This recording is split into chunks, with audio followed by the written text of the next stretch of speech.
And so how do you wrap this up? Where does all this lead to? How does this help you in your search to find the truth, the way, the life? Find out what happens after you die.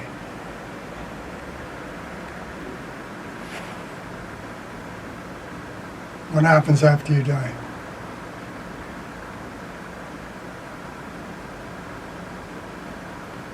Well, I know what happens after I die. He came to me and told me my name was in the book of life. And another time he comes back and he tells me I can't let you in which case I also knew what would happen after I died. I would end up in the lake of fire for eternity, eternal damnation. And then what? Where does that leave you? How does that help you? So this is all about me? No. It's about Him, God, wanting to share with you, experiencing your salvation. It's all through Him. And so what do?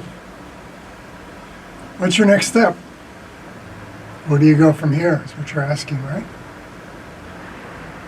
That's what I was asking. So, I read the book of Revelation. And I read it in the old manuscripts, in Hebrew.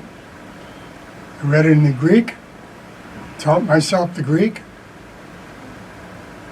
I'm no genius, but I taught myself the Greek in 30 days. It has less than 26 letters in the alphabet. It's very simple. It's alpha, beta, gamma, delta, epsilon, like that.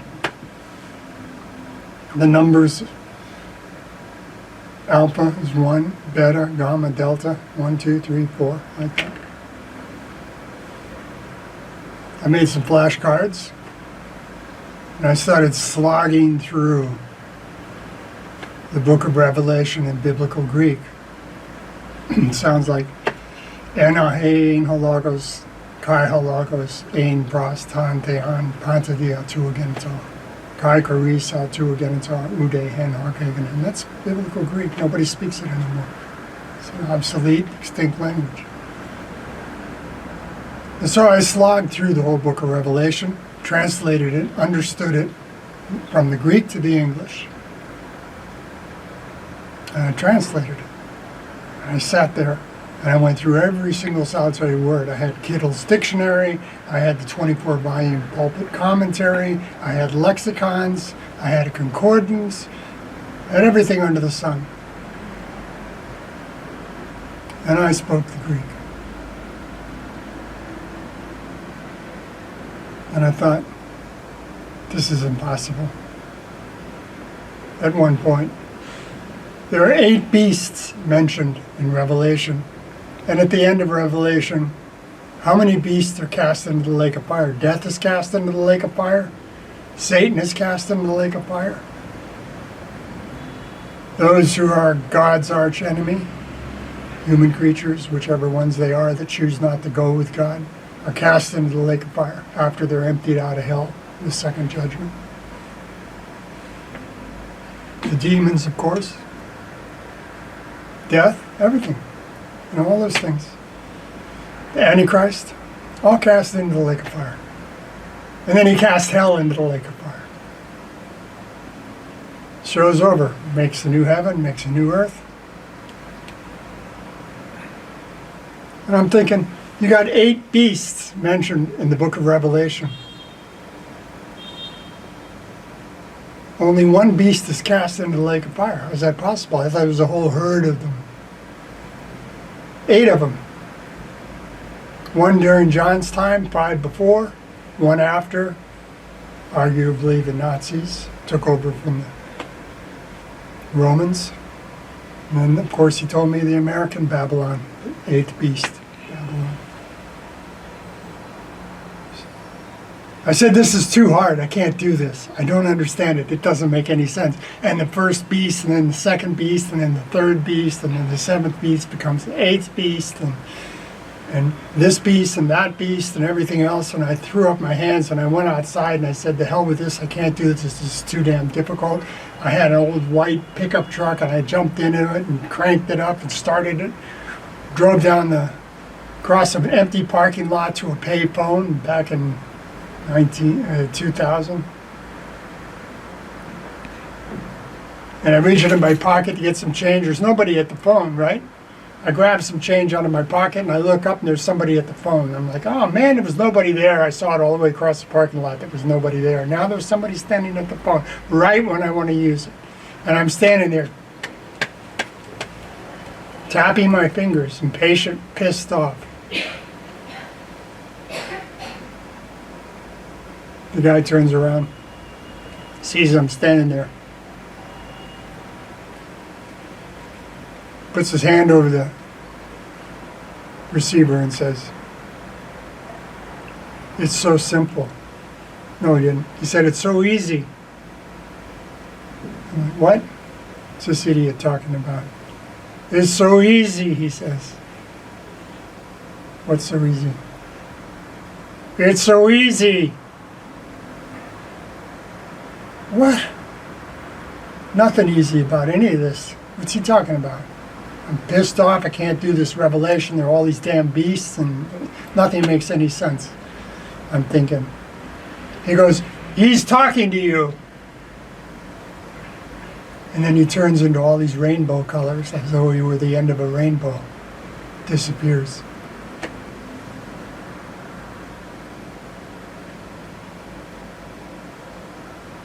I stare at the handle of the telephone hanging on the ground.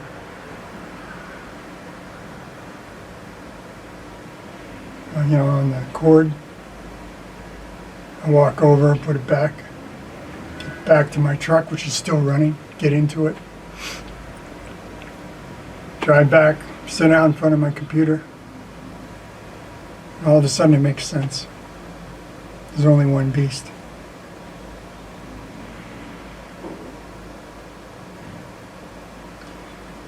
So then I understood, finally, that because he had opened my ears, and because he had opened my eyes, I could see him, I could hear him, and he was there, and he was helping me, encouraging me, guiding me, directing me. He was gracious, he was merciful, he was kind, he was good. He was powerful, and he was talking to me. And I sat down, figured it out, easy. It's one beast, changes and changes and changes throughout the whole thing. And I put the whole thing, translated the whole book of Revelation, just like a sharp knife through butter. It was easy after that. He was with me all the way. I could hear him. I could see what was going on in the book of Revelation. And that's what's meant by the gift, the testimony of Jesus Christ, the spirit of prophecy. I had it. It was working. I was using it. I was testifying. I was writing. I was reading. I was hearing. I was understanding by His grace. I know, I have the knowledge, His knowledge, by His grace. It's all His goodness, His grace, His understanding, His knowledge, His power, His goodness, His mercy, His righteousness, His kingdom, His people. His people with one caveat. The ones that bear good fruit. And what's that? The ones He gave the testimony to, the gift to, who received it, who shared it, who passed the baton. And so I made it in a recording studio. The whole book of Revelation boiled down to 13 sections, 13 topics, 13 subjects, 13. Set to music. I set it to an original symphonic score. You might call it the new translation of the book of Revelation set to a symphonic score. And if you want what he gave me, which he wants to give you, then listen to it. You can put on the captions, you can read it. And if you read it and you hear it and you ask for the gifts, he'll open your eyes. He'll give you a testimony. It's his testimony, which he gives you, so that you can pass the baton and you can bear good fruit.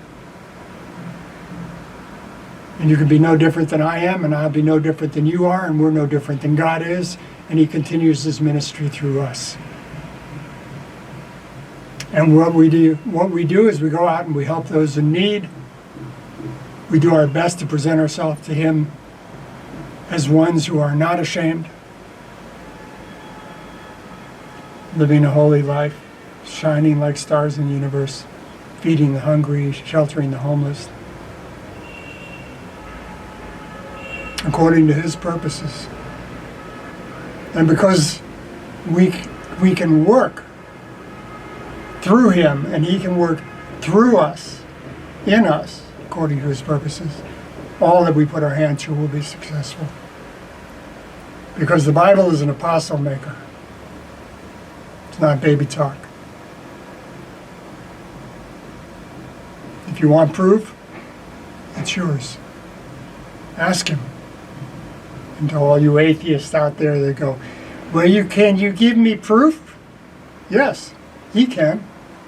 I can't, but he can. Go to him.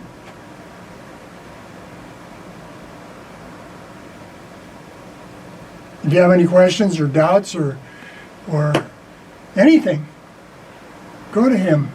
He's got all the answers, all the power, and he's in control of everything. If you want confirmation that the testimony I'm giving you is from him, ask him. He'll give you confirmation. He doesn't lie. He says if you listen to the book of Revelation, read the book of Revelation, he'll open up your eyes so you'll see the things which are fast approaching. You'll hear his voice, and you'll do his will, and you'll help his people. And that's what it's all about. And so what I'm going to do is I'm going to put that up now. 13 clips. Book of Revelation for you to see and hear. Or hear and read. He'll show it to you. And you can say, Lord, is there something I can do for you?